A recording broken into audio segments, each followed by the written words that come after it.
Next, a resistor R, an inductor L, and capacitor C and voltmeter V1, V2, V3 are connected to an oscillator in the circuit as shown in adjoining diagram. When the frequency of the oscillator is increased up to resonance frequency, the voltmeter reading is. तो जो resonance frequency होती है,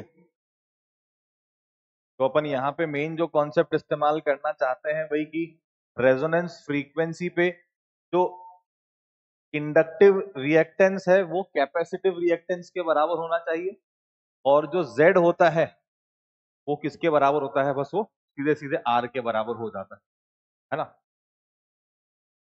तो और क्योंकि XL XC बराबर है, यानी कि VL और VC भी कैसा होना चाहिए, बराबर होना चाहिए, है ना।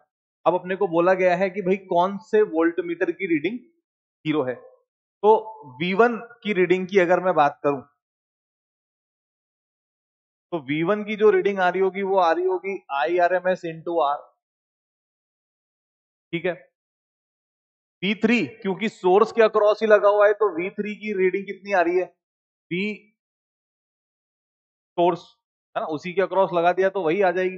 बचा V2, तो V2 आ रहा है VL और VC। अब V2 को कैलकुलेट करने के लिए अपने को फेजर डायग्राम बनाना पड़ेगा। अपने को पता है VL ऊपर होता है करंट की तुलना में, और VC नीचे होता है ना। इन दोनों का रिजल्टेंट ही बेसिकली V2 आएगा।